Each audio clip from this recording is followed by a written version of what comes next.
नमस्कार, आपका स्वागत है फटाफट खबरों में। आज हम लेकर आए हैं हिमाचल प्रदेश के हर छोटे बड़े शहर की सबसे तेज और ताजा खबरें। तो चैनल को सब्सक्राइब कीजिए और वीडियो कहां से देख रहे हैं कमेंट बॉक्स में हमें जरूर बताइए।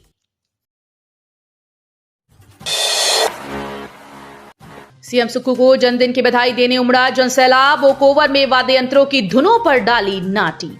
मुख्यमंत्री ठाकुर सुखविंदर सिंह सुक्खू के जन्मदिन के अवसर पर कांग्रेस नेता कार्यकर्ता व आम लोग बड़ी संख्या में उन्हें बधाई देने ओक ओवर पहुंचे। इस दौरान विधानसभा अध्यक्ष कुलदीप सिंह पठानिया, मंत्रियों, विधायकों, कांग्रेस पार्टी के पदाधिकारियों सहित हजारों लोगों ने ठाकुर सुखविंदर सिंह सुक्खू को जन्मदिन की शुभकामनाएं दी और उनकी दीर्घायु की कामना की। इस दौरान समर्थकों ने खूब नाटी डाली। वहीं मुख्यमंत्री के जन्मदिन पर कांग्रेस कार्यालय में भी समर्थकों ने खूब नाटी डाली। इसके अलावा छोटा शिमला पार्किंग में भी कांग्रेस कार्यकर्ताओं ने ढोल नगाड़ों की धुनों पर नाटी डाली।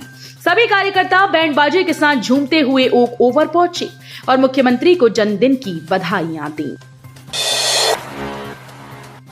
हो जा सकता है निर्दलीयों का मामला। विधानसभा स्पीकर ने अभी तक स्वीकार नहीं किया है इस्तीफा। 3 निर्दलीय विधायकों के इस्तीफों का मामला अब कोर्ट जा सकता है। दिल्ली में भाजपा में शामिल होने से पहले तीनों निर्दलीय विधायक देहरा से होशियार सिंह, नालागढ़ से केएल ठाकुर और हमीरपुर से आशीष शर्मा ने विधानसभा अध्यक्ष कुलदीप पठानिया से मिलकर इस्तीफा दे दिया।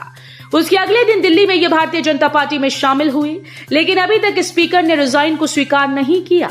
निर्दलीय विधायकों और भाजपा को ये अंदेशा पहले से था, इसलिए इस्तीफा सौंपते समय वीडियोग्राफी भी करवाई गई। कांग्रेस ने सुजानपुर में बदले ब्लॉक अध्यक्ष। राजीव शुक्ला के अनुमोदन पर प्रतिभा सिंह ने लिया फैसला। कांग्रेस ने बागियों के घर में बदलाव का सिलसिला जारी रखा है। इसी क्रम में अब सुजानपुर ब्लॉक कार्यकारिणी को भंग कर दिया। कार्यकारिणी का गठन भाजपा ज्वाइन कर चुके पूर्व विधायक राजेंद्र राणा की सिफारिश के आधार पर किया गया था। राजेंद्र राणा के पाला बदलते ही अब कांग्रेस हाईकमान ने ये फैसला लिया है। अखिल भारतीय कांग्रेस कार्य समिति के सदस्य, प्रदेश मामलों के प्रभारी राजीव शुक्ला के अनुमोदन के बाद प्रदेश कांग्रेस कमेटी की अध्यक्ष प्रतिभा सिंह ने मंगलवार को इस संबंध में आदेश जारी कर दिए। कांग्रेस ने यहां नए कार्यकारी अध्यक्ष की तैनाती कर दी है। जिला हमीरपुर के सुजानपुर ब्लॉक में राजेंद्र वर्मा को नया कार्यकारी अध्यक्ष नियुक्त किया गया है। चंद्र कुमार बोले, ईडी और सीबीआई का डर दिखाकर पैसे इकट्ठे कर रही भाजपा। ईडी और सीबीआई का डर दिखाकर चुनाव के लिए केंद्रीय भाजपा सरकार धन इकट्ठा कर रही है। जिन कॉर्पोरेट कंपनीज ने चुनावी बॉन्ड नहीं खरीदे, उनके यहां ईडी और सीबीआई की ओर से छापेमारी की जा रही है। ये आरोप पशुपालन और कृषि मंत्री चंद्र कुमार चौधरी ने धर्मशाला में पत्रकार वार्ता में लगाए। उन्होंने कहा कि केंद्र सरकार चीन और रूस की तर्ज पर तानाशाही कर देश की जनता की आवाज को दबाने का प्रयास कर रही है। कंगना रनौत हिमाचल की बेटी। कांग्रेस की आलोचना के बीच सीएम सुक्खू ने कही ये बड़ी बात। अभिनेत्री से नेता बनी कंगना रनौत को बीजेपी ने मंडी लोकसभा सीट से उम्मीदवार बनाया। वहीं मंडी से सीट मिलने के बाद सियासत शुरू हो गई। कांग्रेस प्रवक्ता सुप्रिया श्रीनेत ने एक्ट्रेस कंगना रनौत के खिलाफ आपत्तिजनक पोस्ट शेयर कर दी। इस पोस्ट के बाद से सियासत शुरू हो गई और कांग्रेस की आलोचना हो रही है। वहीं हिमाचल प्रदेश के सीएम सुखविंदर सिंह सुक्खू ने कंगना रनौत को हिमाचल की बेटी कहा। ये विवाद सोमवार को सुप्रिया श्रीनेत की एक कथित पोस्ट के बाद शुरू हुआ, जिसमें आपत्तिजनक कैप्शन के साथ कोर्सेट टॉप पहने कंगना रनौत की तस्वीर सोशल मीडिया पर व्यापक रूप से साझा की गई। कई भाजपा नेताओं और अन्य लोगों के हंगामे के बाद इस पोस्ट को हटा दिया गया। सुप्रिया श्रीनेत ने यह भी दावा किया कि उनका सोशल मीडिया हैंडल हैक कर लिया गया है और उसका दुरुपयोग किया गया है और वो कभी भी किसी अन्य महिला का अपमान नहीं करेंगे। होशियार सिंह बोले, सरकार की प्रताड़ना से तंग हो इस्तीफा दिया। भाजपा में शामिल होने के बाद देहरा पहुंचे होशियार सिंह ने सुक्खू सरकार पर तीखा हमला बोला। कहा कि सरकार की प्रताड़ना से तंग होकर उन्हें इस्तीफा देने के लिए मजबूर होना पड़ा है। 22 मार्च का दिन इतिहास में काले अक्षरों से लिखा जाएगा, क्योंकि इस दिन सुक्खू सरकार की प्रताड़ना से तंग होकर 3 निर्दलीय विधायकों ने इस्तीफे दिए हैं। हिमाचल भाजपा में बगावत। पूर्व मंत्री डॉक्टर रामलाल मार्कंडे ने किया ऐलान। बोले, हर हाल में। हिमाचल प्रदेश में लाहौल स्पीति से पूर्व विधायक एवं पूर्व मंत्री डॉक्टर रामलाल मार्कंडा भारतीय जनता पार्टी से बागी हो गए हैं। उन्होंने भाजपा हाईकमान की ओर से लाहौल स्पीति का टिकट कांग्रेस के बागी पूर्व विधायक रवि ठाकुर की उम्मीदवारी की घोषणा होते ही हर हाल में उसी सीट से चुनाव लड़ने का ऐलान कर डाला। वहीं दोपहर के वक्त शिमला पहुंचे कांग्रेस के बागी विधायक रवि ठाकुर का युवा कांग्रेस कार्यकर्ताओं ने जोरदार विरोध किया। कॉलेजेस में अगले सत्र से लागू होगी राष्ट्रीय शिक्षा नीति, एचपीयू ने किया कमेटी का गठन। हिमाचल प्रदेश विश्वविद्यालय से संबद्ध कॉलेजेस में अगले सत्र से राष्ट्रीय शिक्षा नीति को लागू किया जाएगा।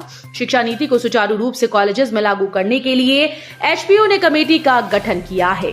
Dean of studies professor B K Shivram की अध्यक्षता में कमेटी का गठन किया गया। इसमें प्रोफेसर कुलभूषण चंदेल को समन्वयक नियुक्त किया गया है। ये कमेटी राष्ट्रीय शिक्षा नीति को लागू करने के लिए कार्य करेगी। मंगलवार को राष्ट्रीय शिक्षा नीति को लागू करने व मेरू प्रोजेक्ट को धरातल पर उतारने के लिए विश्वविद्यालय के कुलपति प्रोफेसर एसपी बंसल की अध्यक्षता में बैठक हुई। शिमला में कांग्रेस के बागी रवि ठाकुर का एनएसयूआई ने किया घेराव, माहौल गरमाया। कांग्रेस के बागी विधायक रवि ठाकुर को एनएसयूआई के कार्यकर्ताओं का गुस्सा झेलना पड़ा। मंगलवार को रवि ठाकुर जब ब्रिज मैदान पहुंचे तो वहां पहले से मौजूद एनएसयूआई कार्यकर्ताओं ने देख भड़क गए।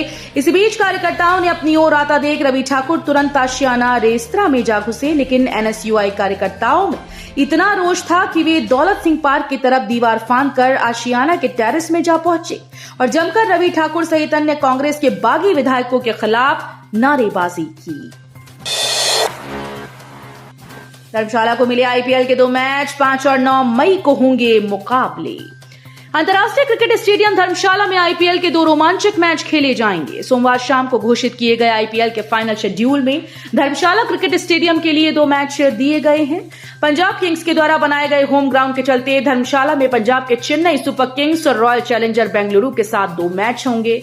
आईपीएल के घोषित शेड्यूल में 5 मई को पंजाब पहले मैच में चेन्नई के साथ भिड़ेगा, वहीं दूसरे मैच में 9 मई को पंजाब की भिड़ंत रॉयल चैलेंजर बेंगलुरु के साथ होगी।